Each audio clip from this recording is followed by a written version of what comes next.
అందరికీ నమస్కారం. హైదరాబాద్ సిటీ పోలీస్లో జరుగుతున్న ఒక కొత్త క్రైమ్ హైబ్రిడ్ సైబర్ ఫ్రాడ్ అని చెప్పి మనం చెప్పొచ్చు. ట్రెడిషనల్ క్రైమ్ లో ఇన్వాల్వ్ అవుతూ సైబర్ క్రైమ్ చేసే ఒక ముఠాని సైబర్ క్రైమ్ పోలీస్ ఆఫీషియల్స్ పట్టుకోవడం జరిగింది.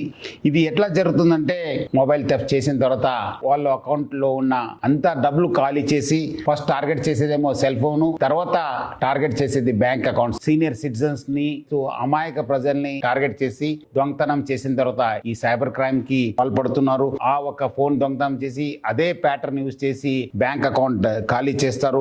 కండక్టర్ నాటకం ఆడడము, ఈ ఓనరు నా ఫోన్ ఇది అని చెప్పి ఫోన్ చేసినప్పుడు ఆయన ఇమీడియట్లీ నేను ఆర్టీసీ కండక్టర్, ఆర్టీసీ డ్రైవరు, మీ ఫోన్ ఇక్కడ దొరికింది, మీరు మంచి చేశారు, నాకు ఫోన్ చేసి మళ్ళీ మీదే ఫోన్ అని చెప్పి ఎట్లా తెలుసుకోవాలి, మీరు మీ ప్యాటర్న్ చెప్పండి ఆయనకి అడగడంతో ఇమీడియట్లీ అవును నాదే ఫోన్, మీకు ఈ ప్యాటర్న్ ఓపెన్ చేస్తే అది ఓపెన్ అవుతుంది, నా ఫోటో ఉంటుంది చూడండి అని చెప్పి వాళ్ళు చెప్పడంతో వాళ్ళు ఇమీడియట్లీ ఒక స్క్రీన్ ని ఓపెన్ చేయడం జరుగుతుంది. సెకండ్ పద్ధతి ఓనర్ వెరిఫికేషన్ నాటకం ఆడతారు. వాళ్ళు ఓనరా అవునా కాదు అనడానికి మీరు ప్రూవ్ చేయండి, అన్లాక్ అయిన తర్వాత మీకే ఇప్పిస్తానని చెప్పి ఒక కండక్టర్ నాటకం ఆడడము. సెకండ్ ఓనర్ వెరిఫికేషన్ నాటకం ఆడి గ్యాలరీలో ఉన్న ఫొటోస్ కావచ్చు, గ్యాలరీస్ లో ఉన్న కాన్ఫిడెన్షియల్ ఇన్ఫర్మేషన్, ఈ నోట్స్ లో బ్యాంక్ డీటెయిల్స్ కావచ్చు, పాన్ కార్డ్ డీటెయిల్స్ కావచ్చు, పాస్వర్డ్స్ కావచ్చు, ఈ వాట్సాప్ చాట్ లో కూడా చాలా మంది పెట్టడంతో వాళ్ళు యాక్సెస్ రావడం జరుగుతుంది. ఆ కాన్ఫిడెన్షియల్ ఇన్ఫర్మేషన్ లో వాళ్ళు రకరకాల మన యాప్స్ ఉన్న ఫోన్ పే యాప్స్ కావచ్చు, గూగుల్ పే యాప్స్ కావచ్చు, పేటిఎం యాప్స్ ని ఓపెన్ చేసి యూపీఐ పిన్స్ ని రీసెట్ చేసి మళ్ళీ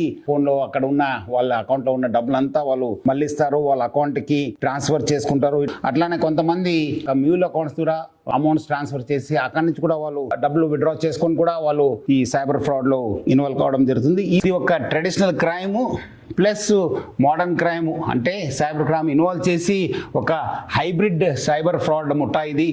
చాలా మంది ఈ ఒక కాన్ఫిడెన్షియల్ ఇన్ఫర్మేషన్ ని గ్యాలరీలో పెట్టడం జరుగుతుంది. పెట్టుకోవద్దని చెప్పి మీకు మరీ కోరుతున్నాను. ఆడపిల్లలు వాళ్ళు కావాల్సిన కొన్ని ప్రైవేట్ ఫోటోస్ కూడా పెట్టుకొని కూడా వాళ్ళు మోసపోయిన సందర్భాలు కూడా ఎక్కువ ఉన్నాయి. ఫోన్ ని సిమ్ ని బ్లాక్ చేయండి అని చెప్పి ఇమీడియట్లీ కాల్ చేయాలి. ఎవరెవరు మీ సర్వీస్ ప్రొవైడర్ ఉన్నారు వాళ్ళందరూ కూడా ఫోన్ చేసి సర్వీసెస్ ని ఆపేయండి అని చెప్పి ఫోన్ చేసి చెప్పడం మీరందరూ కూడా చేయాలని చెప్పి కోరుతున్నాను. స్మార్ట్ ఫోన్ వాడుతున్నారు, ఇప్పుడు నార్మల్ ఫోన్ అయితే స్మార్ట్ ఫోన్ ఎవరు వాడుతున్నారు వాళ్ళనే వీళ్ళు టార్గెట్ చేస్తున్నారు. ఈ 4 ఫోన్స్ మనం రికవర్ చేయడం జరిగింది. Cyber crime officials, CCS officials, మన డిసిపి చైతన్య నేతృత్వంలో టీమంతా చాలా వర్కౌట్ చేసి వాళ్ళు ఒక ముఠాగా ఏర్పాటు చేసి పబ్లిక్ మోసం చేస్తున్నారు. సో మీ డబ్బులు కానీ మీ ఫోన్ పోతే మీరు మీ బ్యాంక్ ఖాతా కూడా ఖాళీ కావచ్చు అని చెప్పి ఒక మనసులో పెట్టుకొని ఇమీడియట్లీ పోలీసుకి కంప్లైంట్ చేయండి. అట్లానే 1930 కూడా కంప్లైంట్ చేయాలని చెప్పి ప్రజలకు అందరూ కూడా కోరుతూ మీరందరూ కూడా అప్రమత్తంగా ఉండాలని చెప్పి హైదరాబాద్ సిటీ పోలీస్ తరఫు నుంచి కోరుతున్నాను. Thank you. జై హింద్.